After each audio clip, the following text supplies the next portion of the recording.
बदला लेकर ही जाएंगे। पंसावध हाथी और पपीहा घोड़े भी लेंगे। नौलखा हार लाख पातुर को भी महोबा ले जाएंगे। इन सब ने साथ तुम्हारी विजया का डोला भी हमारे साथ जाएगा। करिया राय ने भारी लड़ाई शुरू कर दी। सैनिकों को ये बार बार उत्साहित कर रहा था। उसकी सेना भी तोपों के साथ कई प्रकार के हाथी और घोड़े युद्ध कर रहे थे। भयंकर युद्ध हुआ। जबानी जंग में भी करिया और उदल परस्पर बढ़कर बोल रहे थे। इतने में उदल ने भारी मार काट मचा दी। करिया की सेना भागने लगी। तब करिया ने हाथी के सिर में जोर से अंकुश मारा तो हाथी विचर गया। उस हाथी ने जंजीर को सूंड से पकड़कर जोर से घुमाया। जंजीर के सामने जो आ गया वह चोट खाकर गिरता चला गया। उदल की भी जंजीर की चोट हुई। उनका घोड़ा घायल होकर बाहर की ओर भागा। उदल के गिरते ही भारी हाहाकार मच गया। सेना में भगदड़ मच गई। हरकारे ने जाकर डेरे में आल्हा को सूचना दी। आल्हा ने तालहन सैयद को तुरंत और सेना ले जाने का आदेश दिया। मलखान और माता दिवला को सूचना दी। साथ में कहा कि उदल को अकेले रण में भेजना ठीक नहीं था।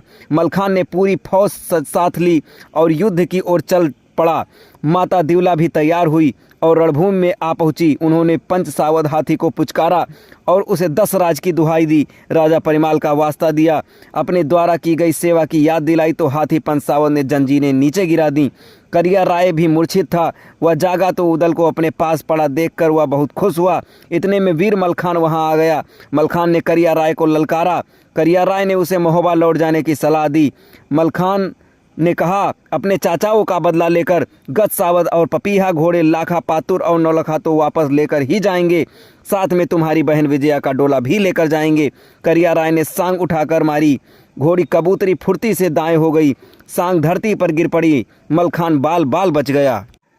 तब करिया ने तलवार से वार किया। मलखान ने वार ढाल से बचा लिया।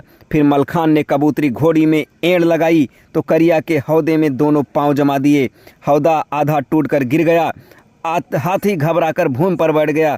इतने में मलखान उदल के पास पहुंच गए। बंधन खोल दिया। रूपन तब तक वैंदुल घोड़े को ले आया। उदल अपने घोड़े पर सवार हो गया। जब तक मलखान और उदल सवार हुए तब तक महोबा की सेना भी वहां पहुंच गई। करिया राय को पंचसावध हाथी की बदली हुई नीयत को देखकर आश्चर्य हुआ। उससे पपीहा घोड़ा मंगवाया। फिर उस पर चढ़कर युद्ध करने लगा।